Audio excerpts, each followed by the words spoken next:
How many people watching this play Valorant or League of Legends? Obviously, I won't be able to measure any data received before the video actually comes out, but for anyone who would have answered yes, the video should be even more relevant than usual.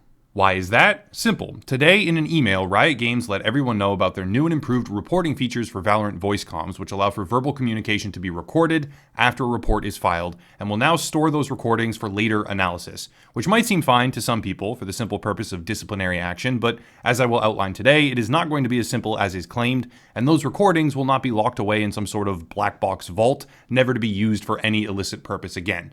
In fact, I would say that in all likelihood, what we will see is precisely the opposite. It starts with the email, and I only knew to check for this email because of Axial GT sending me a direct message on Twitter about this very subject, so I'll link his channel down below. Definitely go check him out and subscribe.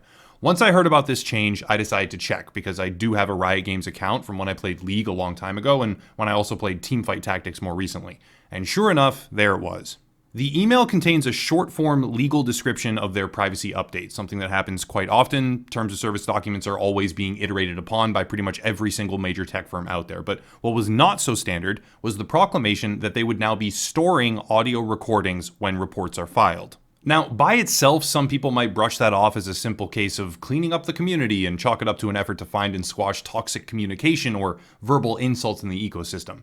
Yes, fine, sure, maybe, but that would be at or close to the absolute minimum depth possible if you decide to actually look at this decision in context. And once you do look at it in context, it becomes incredibly hard to see this as anything other than a gross overreaching privacy violation that will very likely result in those recordings being used, listened to, or held by multiple third parties for various unknown purposes. So why do I say this? Bottom line, Tencent. Tencent is a near $1 trillion Chinese technology and entertainment company which has been expanding into gaming in particular, that's a very big focus of theirs, for a number of years. That's not some new or unique revelation, far from it. Most everyone has known all about Tencent for quite some time, but what some might not know is that every single major company in China is required, under relatively new security regulations imposed in 2017, I believe, to have a CCP office that directly links them to the Chinese Communist Party. Now, for some companies, it's a joke. The reality is a lot of the businesses that operate in China are contained within industries that are not perceived, usually, as valuable to the Communist Party. And thus, the CCP office can effectively be, according to one source that I talked to for a previous video, basically just a closet. And the people who fulfill that role, CCP rep or analyst or whatever their official job title would be in that particular case for that particular company, are viewed as a sort of unnecessary or irrelevant member of the company's operations. If that's correct, and please feel free to comment down below if it's not, but from someone who I do believe would be an authority on the topic, at least far greater than myself, it seems to be accurate. If that's correct, then some companies are affected by this and other companies not so much.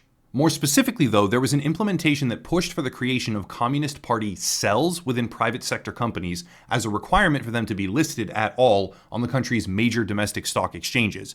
With corporate finance being what it is in the modern day, that amounts to a very strong push which would compel a great number of companies to adapt and conform to this new agenda. However, even if all of that is spot on accurate, and I do believe most of it or all of it is, and some companies only have CCP offices or cells simply as a formality to engage in certain business programs or opportunities in the country, that lack of attention evaporates when you deal with a near $1 trillion entertainment company which is capable of gathering immense amounts of data on global citizens, both foreign and domestic. That has political implications, security implications, and overall, Tencent is not a company that has a closet somewhere simply to appease governmental regulations. It is a tech firm that houses immeasurable value in the form of data, analytics, and who knows what else. Well, Tencent fully owns, having acquired roughly 93% a few years ago and the remaining 7% soon after, Riot Games. Tencent is a 100% controlling body that governs the financial operations of Riot, and with that in mind, the decision to begin recording and storing voice communications will begin to take on a brand new light. But that's not all. It turns out one of Tencent's top-ranking executives, though there is confusion on this owing to the fact that the company itself claims he has no affiliation whatsoever, but local governments in the region claim that he is a vice president, is under investigation for violating the law and sharing WeChat data that Tencent stored from users with unverified third parties. The story goes much deeper, obviously, but eventually turns into conflicting political narratives from high-ranking politicians and law enforcement officers, so ultimately, whatever the truth really is, we honestly won't ever know. However, even without that precise knowledge, we can look at the investigation so far and understand that a claimed high-level executive took data from a Tencent-owned social media website, stored user data, that is WeChat, and shared that with other major players in China. Also, owing to the subterfuge and obfuscation that takes place on an internal level when it comes to Chinese policy and global disclosures at large, we will probably never know what the data got used for or exactly how much and what type was breached. Furthermore, despite ongoing hardship when attempting to create communist cells within all major industries or companies, Tencent is not a company presenting such a challenge. It is estimated that over 20% of all their employees are active members of the Communist Party, and in 2017, a disclosure by the CCP recognized 11 members of an outstanding party branch in the company who are all either executives or heads of major business departments. Effectively, Tencent is not an independent entity when it comes to Chinese governmental agendas. In fact, I would go so far as to say that the company operates almost like a technology arm of the CCP. And when the technology arm of the CCP fully owns a video game publisher, and that video game publisher decides to start recording and storing user voice data when they have not done so previously, I am inclined to view that with an air of skepticism well and truly beyond what would otherwise be deserved under alternative circumstances. At this particular point in time, Riot Games has expressed that they do not intend to use the function within titles other than Valorant, but contained within their announcement there is an expressly written statement which reads as follows, quote, "Our privacy notice is a Riot-wide policy that requires all players, regardless of their game, to accept the changes. Valorant is the only available game that currently plans to utilize the ability to record voice data and review it when disruptive voice behavior is reported. Even though the legal document update gives us the ability to capture voice data, League of Legends, Wild Rift, and Teamfight Tactics currently have no plans to record player voice chat or expand the voice chat capabilities beyond party voice chat." End quote. Notice the verbiage. There are no plans to record and store player voice logs at this time for other major games, but plans change. Furthermore, if we pay close attention to the third sentence, we can hear, quote, "Even though the legal document update gives us the ability to capture voice data, etc., no plans," end quote. But if we really evaluate that expression, not being a lawyer myself, obviously, and not really being able to gauge how this would play out in a courtroom if it ever even got there, because international courts and Chinese policy and whatever, it's a total, complete shit show, it would appear that there really is no actual restriction on this. As far as I can tell, and again, please correct me down below if this is wrong, I have no doubt some people will have far more legalese expertise than I, especially with the scope of the video and how many people will watch. As far as I can tell, again, keep that in mind, this is my interpretation, there is a blanket TOS update it's already been implemented and emailed, with a legal disclaimer that will let them record whatever they want for whatever reason and store it for any length of time. But they repeatedly say their plan is to only record certain things and only store it till they don't need it anymore, even though need is not defined. A company 100% owned by a tech arm of the Chinese Communist Party is saying that they will only gather data for small things in one game, despite having the legal ability, so it appears, to do so on a wider scale in more titles? Yeah? Am I supposed to actually believe that? Obviously, and this is the self-pity part of the video, so just bear with me, obviously this won't even make a dent in the number of people that play those games.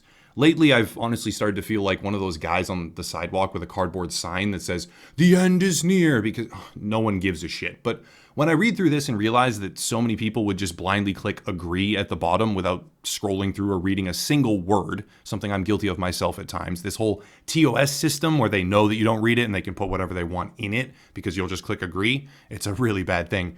It made me want to at least talk about it because a fully conscious decision to allow this type of recording to exist is fine. That's your right. You can say that, you can do that, you can be okay with that. But having it snuck in to a point where people just blindly agree and aren't even aware of what is contained, that's not fine. Last thing, if they really do use it as just a reporting feature, then sure. If you get reported and they review a length of the audio comms and find that it's true, deserving, you violated TOS, you broke them, whatever, and they ban you, I'm not going to sit here and complain about that. That's kind of fine. But the issue that people need to focus on here is who is recording, what legal framework are they recording under, what financial ownership controls the company, and where does that trail of breadcrumbs lead? The answer to that question, or all of those questions rather, is Tencent, the Chinese Communist Party, officially, the government, and a technology giant that has stated, and I quote, this is an actual quote here, We will comply with any legal requests from state agencies to hand over data that we have on our servers, end quote, as reported by the BBC. With all of that in mind, terms of service updates begin to exist beyond the vacuum of a simple shooting game. And whether or not it becomes a large issue is unknown. I have no clue at this stage, but it seemed well worth talking about.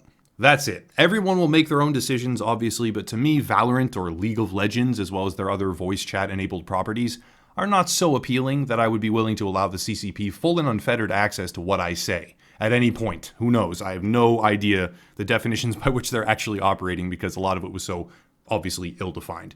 If you don't care about that, be my guest, but some people might care.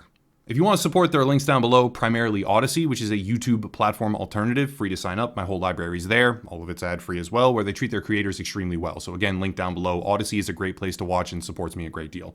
Also locals, you can subscribe for $5 a month and keep the channel more stable. There's another gaming YouTuber to check out, the one who sent me the message about this policy update. So yeah, subscribe to him, as well as merch, social media, etc., but I'll cut it there and stop rambling. As always, thank you all for watching, and have a nice night.